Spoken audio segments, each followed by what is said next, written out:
பொல்லாப்பு நேரிடாது, பகலில் பறக்கும் அம்பிற்கும். பாலிஸ்டிக் மிசைல்ஸ் பத்தி பேசுறாங்க. பகலில் பறக்கும் அம்பிற்கும், இருளில் நடமாடும் பேண்டமிக். இன்னொன்னு வருதாமா, WHO சொல்லி வச்சிருக்கான், மிகப்பெரியதான வருது.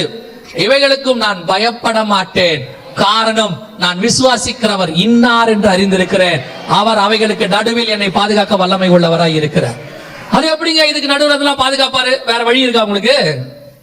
சரி, வேற ஏதாவது வழி இருக்கா? வேற வழியே கிடையாது. எந்த நாட்டுக்கும் போக முடியாது. எல்லாம் துபாய்னு தூக்கி வச்சு கொண்டாடலாம். எல்லாம் துபாயில போய் வீடு வாங்கிட்டா நம்மள அற்பமா பார்த்தா, எனக்கு துபாயில வீடு இருக்கு. இப்ப நம்மள கேட்கறான், இங்க வீடு இருக்குமா, வந்துடலாமா? நான் துபாயில வாங்கினவங்களை கேவலமா சொல்லல. எந்த ஒரு இடமும் உலகத்தில் நிரந்தரமானது கிடையாது. நம்முடைய நிரந்தர வாசஸ்தலம் மேல இருக்கு. அது போகிற வரைக்கும் எங்க இருந்தாலும் கர்த்தர் நம்மை பாதுகாக்க வல்லமை உள்ளவர். நான் எப்பவும் விசுவாசிப்பேன், இஸ்ரவேல்ல இருந்து கஷ்டப்பட்டவனும் இருக்கான், பாபிலோன்ல ஆசீர்வதிக்கப்பட்டவனும் இருக்கான். கர்த்தர் எங்க வைக்கிறாரோ நாம அங்க இருந்தால் கர்த்தர் நம்மை ஆசீர்வதிக்க போதுமானவராக இருக்கிறார். அல்லேலூயா.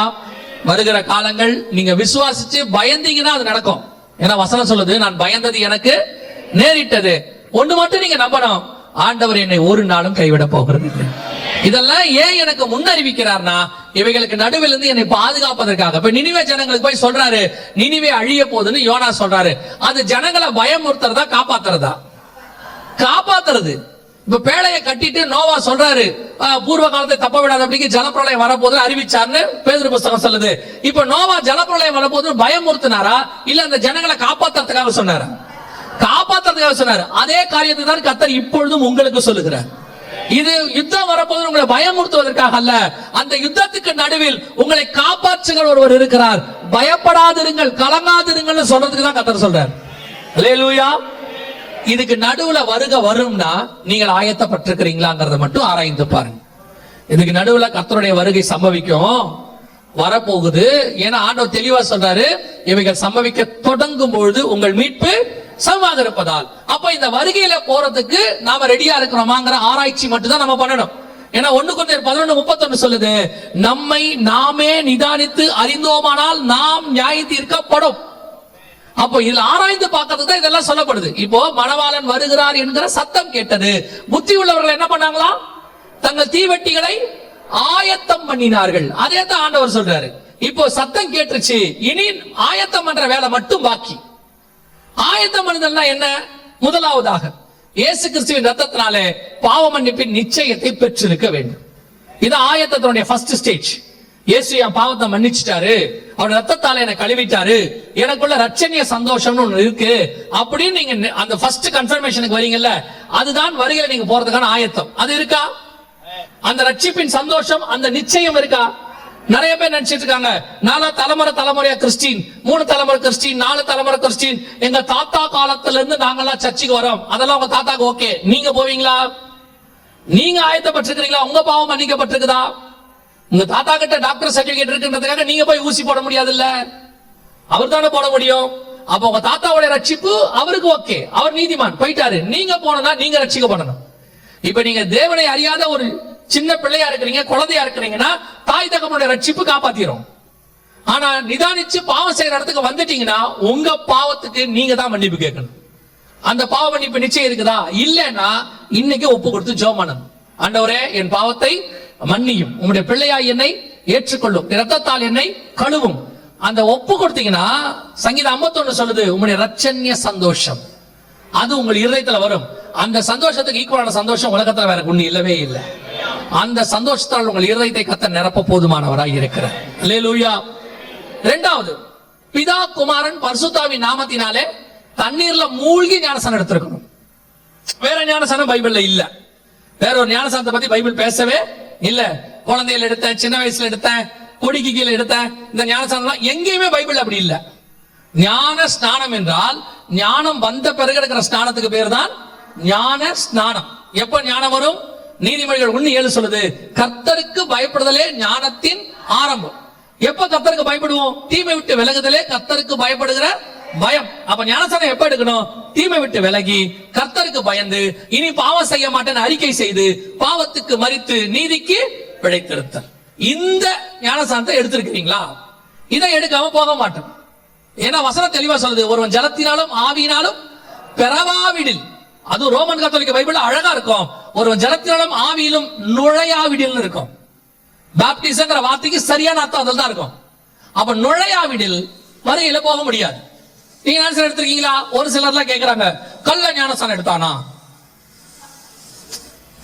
பக்கத்துல இருக்கிற இயேசுநாதர் எடுத்தாரா இல்லையா? எடுத்தாரா இல்லையா? உங்களுக்கு ரோல் மாடல் கல்லனா இயேசுநாதரா? நீங்க கல்லனா இருந்தா கல்லனை பாருங்க, நல்லவனா இருந்தா இயேசுநாதரை பாருங்க. இவன் கல்ல எப்ப பார்த்தாலும் கல்லனையே தான் பார்த்துக்கிட்டு இருப்பான். அவ்வளவு பெரிய ஆண்டவர் ஞானஸ்நானம் எடுத்துக்காரு, விட்டுட்டான். அவர் முன்மாதிரியா வச்சு என் சாயலா மாறுங்கன்னு வேற சொல்லிட்டு போயிருக்காரு. நீங்க போய் ஞானஸ்நானம் எடுங்கன்னு வேற சொல்லியிருக்காரு. அப்போஸ்தலர்கள் ஞானஸ்நானம் கொடுத்தாங்கன்னு இருக்கு. இயேசுவே ஞானஸ்நானம் சீசர்ல வச்சு கொடுத்தாருன்னு இருக்கு. இவ்வளவு இருக்கு, விட்டுட்டான். கல்ல எடுத்தானா? இவன் திருடன், திருட்டு பைய அப்படின்னு சொல்லணும். நான் சொல்ல மாட்டேன், நம்ம ஏன் அதெல்லாம் சொல்லுவானே. நீங்க ஞானஸ்நானம் எடுங்க, இயேசுநாதர் சொல்லி இருக்கிறார். தண்ணியில மூழ்கி எடுக்காதவங்க என்ன செய்யுங்க? தண்ணியில மூழ்கி ஞானஸ்நானம் எடுங்க. மூணாவது எபேசியர் 4:30 சொல்லுது, மீட்கப்படும் நாளுக்கென்று முத்திரையான பரிசுத்த ஆவியை துக்கப்படுத்தாதிருங்கள்.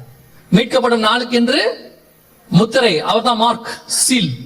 அவர் தான் மீட்கப்படும் ராப்சர், அதுக்கு சீல் அவர் தான். பரிசுத்தான அபிஷேகத்தை கண்டிப்பாக பெறணும். சிலர் சொல்லுவாங்க பரிசுத்த ஆவியெல்லாம் கிடையாது. இன்னொரு சிலர் சொல்லுவாங்க, எப்ப நீங்க ரட்சிக்கப்பட்டீங்களோ அப்பயே ஆவியானவர் உங்களுக்குள்ள வந்துட்டாரு அப்படிலாம் சொல்லுவாங்க. அதெல்லாம் கிடையாது.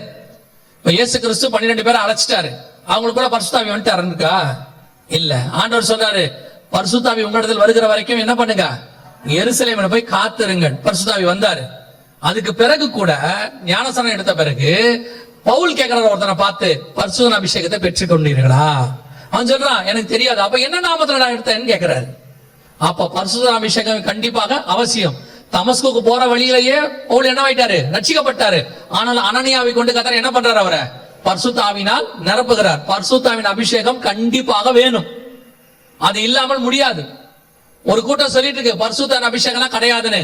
பரிசுத்த ஆவியானவருடைய அபிஷேகத்தை பெற்ற நாங்கள் சொல்லுகிறோம், ஆவியானவர் உண்டு, அவருடைய அபிஷேகம் உண்டு.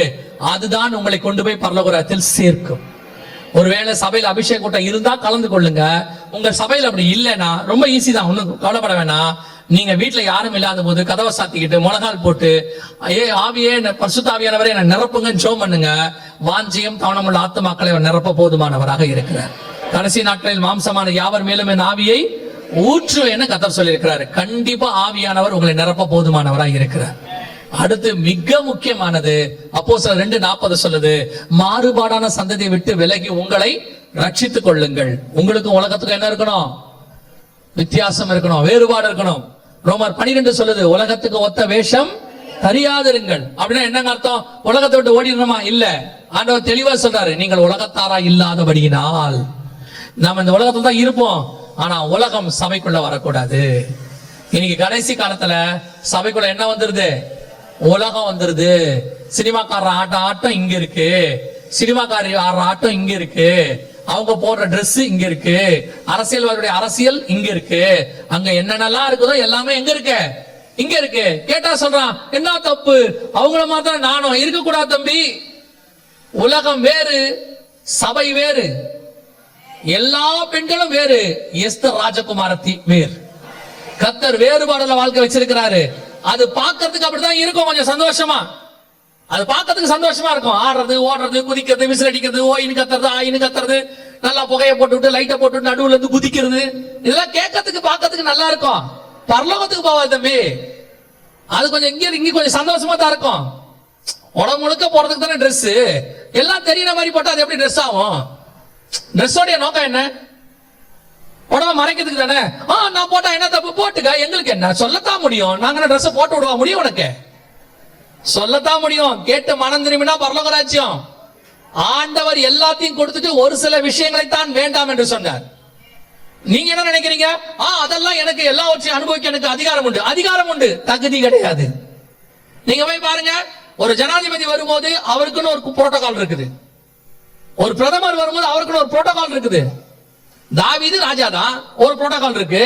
அதனால தாவீது ஆடு மேய்க்கிறவனை பார்த்த உடனே ட்ரெஸ் போட்டு நல்லா லுங்கிய கட்டி மடிச்சு கட்டிட்டு வாடா நம்ம ஆடு மேய்ப்போம் போனா அதுக்கு சரியா வருமா? சொல்லாம தாவீது, நான் ஒரு காலத்துல ஆடு மேய்க்கிறவனா இருந்த, ஆண்டு தலையில அடிச்சு பாரு, லூசு நீ அப்படிதான் இருந்த, நான் உன்னை இப்ப என்னவா மாத்திட்டேன், ராஜாவை மாத்திட்டேன். நீ கத்திய பிடிச்சி சண்டை போட வேண்டிய ஆளு, குச்சி பிடிச்சி ஆடு மேய்க்கிற. ஆண்டவரே ஒரு காலத்தில் மேய்த்தேன், அதனால தான் உன்னை வேறு பிரிச்சு அரண்மனைக்குள்ள உட்கார வச்சிருக்கேன். சில தாவீது மாதிரி சில ஆட்கள் இருக்கணும். ஆண்டவர் சொல்றாரு, இப்ப சில லூசு நீங்க உட்கார்ந்து இருக்கு, ஏன் அவங்க எல்லாம் செய்யறாங்களே, அவன் செய்வான்டா, அது அவன் வேலை. நீயும் நானும் பரலோகத்துக்குரியவர்கள், இயேசுவின் சாயலுக்கு ஒப்பாய் இருக்கும்படி அழைக்கப்பட்டவர்கள். உனக்கு எனக்கு ஒரு புரோட்டோகால் இருக்கு. ராஜாவுடைய பையனுக்கு ஆசை இருக்கும் ரோட்ல டீ குடிக்கலான்னு, குடிக்க முடியாது, சில நேரத்துல முடியாது. சில இந்த இங்கிலாந்தோட இளவரசர் இருக்கார் ஹாரின்னு, அவரு எனக்கு இளவரசரா இருக்க இஷ்டம் இல்ல, நான் ரோட்ல டீ குடிக்கிறேன், போயிட்டு வாப்பான்ட்டான், போயிட்டு வந்துட்டான். அப்போ எனக்கு ராஜா இல்லையா, நீ ராஜா கிடையாது. ஒன்னு ராஜாவா இருந்தா அரண்மனையில டீ குடி, இல்ல ரோட்ல டீ குடிக்க ஆசைப்படுறேன், எனக்கு ராஜா பார வேண்டாம், போயிட்டு வந்துட்டான், நீ ரோட்ல போய் டீ குடி. ஒன்னு இது இல்ல அது, ஒன்னு பரலோகம் இல்ல பூமி. இல்ல பூமியில நீ சந்தோஷமா இருக்கு, எடுத்துட்டு போ, ஒன்னும் செய்ய முடியாது. இல்ல பரலோகம், அங்க போனாதான் தெரியும் அது மேன்மை என்னவென்று. அதுக்காக சில தியாகங்கள் பண்ணித்தான் ஆகணும், சும்மாலாம் போக முடியாது. ராணுவத்துல போய் சேர்க்க சொன்னா உங்க இஷ்டப்படிலாம் ராணுவத்துல இருக்க முடியாது. போனவன மொட்டை அடிச்சிடும், சுத்தி முடியெல்லாம். நான் ஆசையா வளர்த்தேன், நீ லாய்க்கு இல்லைன்றுவான். காலங்கத்துல 5 மணிக்கு எழும்ப சொல்லுவான், என்ன 5 மணிக்கு சொல்லி எங்க வீட்டுல நான் 8 மணிக்கு தான் எழுந்திருப்பேன், நீ லாய்க் பண்ண மாட்டேன்றான். அவன ராணுவத்துக்கு ஒரு புரோட்டோகால் இருக்கு, அங்க இருந்தால்தான் நீங்க ராணுவத்தில் இருக்க முடியும். அரசியலுக்கு ஒரு புரோட்டோகால் இருக்கு, அங்க இருந்தால்தான் அரசியலுக்கு இருக்க முடியும். பரலோகத்துக்கு என்ற ஒரு புரோட்டோகால் இருக்கு, அப்படி இருந்தால்தான் நீ பரலோகத்தில் இருக்க முடியும். ஏன் இஷ்டப்படி எல்லாம் இருப்பேன். சிலர் போதிப்பான், சிலர் சொல்லுவாங்க, அதெல்லாம் ஒண்ணு கவலைப்படாதீங்க, கர்த்தர் கிருபை உள்ளவர், எப்படி இருந்தாலும் கூட்டு போவாரு, கூட்டலாம் மாட்டாரு, சும்மா அப்படின்னா யூதாஸே கூட்டு போயிருவாரு. பரவாயில்ல யூதாஸ் வா, நீ எவ்வளவு காசா, 30 வெள்ளி காசு, 15 கொடு, 15 நீ வச்சுக்கோ தசமாகத்தை அப்படின்னு சொல்லிருக்கலாமே. அப்படின்னா ஏசபேல்ட்ட சொல்லிருக்கலாமே, என்ன ஏசபேல் பிரச்சனை உனக்கு, இல்ல எலியா உனக்கு பிரச்சனை, நீங்க அவன் சாப்பாடு போடுங்க, ஒரே ஒரு கேரியர்ல எனக்கு அனுப்பிடுங்க, கேரி தாட்டங்கள்லாம் இருப்பேன், உங்களுக்கு எனக்கு பிரச்சனை, அம்மா தாயே வணக்கம்னு சொல்லிட்டு போனா வேலை முடிஞ்சு.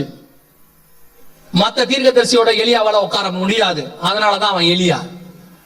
நீ எல்லாரோடய உட்காரணும்னா ஒரு நாள் நீ வெட்டி போடப்படுவாய். நீ அப்படி உட்கார மாட்டேன்னா கொஞ்சம் கஷ்டம் இருக்கதான் செய்யும். ஒரு நாள் வரும், மேகத்தில் ஏறி நீ காணப்படாமல் போவாய். அல்லேலூயா. 2 நினைவுகளால் குந்தி குந்தி நடக்கிறவன் பரலோகத்துக்கு போக முடியாது. இதான் இது, அப்படித்தான் பைபிள் சொல்லுது, இல்லனா இல்ல. சிலர்லாம் அப்படி சொல்றாங்க. ஒருத்தர் என்ன பார்த்து சொன்னாரு, பிரதர் இப்படி எல்லாம் பேசினா ஒரு வயலும் உங்ககிட்ட வரமாட்டான், என்கிட்ட வரவே வேண்டாம், எவனும் வர வேண்டாம், என்கிட்ட வரதுக்கு எதுக்கு? இப்படி இருந்தாதான் பரலோகத்துக்கு வர முடியும். நீங்க போய் வாசிச்சு பாருங்க, அப்போஸ்தலர் நடவடிக்கைகள் 8ஆம் அதிகாரத்தை வாசிச்சு பாருங்க. சீஷர்கள் கடுமையாய் நடந்து கொண்டார்களா, அவரிடத்தில் சேர பயந்தார்கள், ஆனால் அதிகமாய் கர்த்தரிடத்தில் சேர்க்கப்பட்டார்.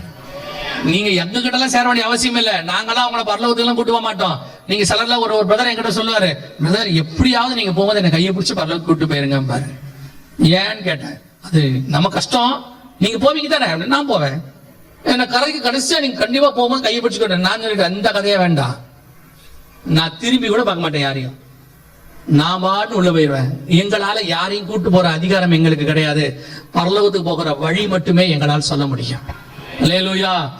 கேட்டு வசனத்தின்படி வாழ்ந்தால் பரலோகத்தில் பிரவேசிக்க முடியும். இல்ல நீ இப்படித்தான், நான் கொஞ்சம் அப்படித்தான் இருப்பேன், பாகியலட்சுமி பாண்டியன் ஸ்டோர்லாம் பாப்பேன்னா நீங்க தான் இருப்பேன். அடி பாருங்க, தெரியுது பாருங்க, இல்ல போயிட்டு இருக்கு, பாத்துக்கோங்க. பாண்டியன் ஸ்டோர் பார்க்கும்போது வந்துட்டாருன்னா உங்க ஸ்டோர் ரொம்ப மோசமான நிலைமைக்கு போயிடும். ஆமா, அது ஏன்னா ஒரு நிமிஷம் ஒரு இமை பொழுதுதான். கொஞ்சம் பேர் பாக்குறாங்க, என்ன பாண்டியன் ஸ்டோர், உங்களுக்கு தெரியாது, இது உங்களுக்கு தெரிஞ்சிருக்கு, பாக்குற குரூப்புக்கு தெரியும், உங்களுக்கு தெரியாது. கவனிச்சு கொள்ளுங்க, காலம் மிக சமீபம், இனி காலம் செல்லாது, ஆண்டவர் வெகு சீக்கிரத்தில் வரப்போகிறார். ஆமென்.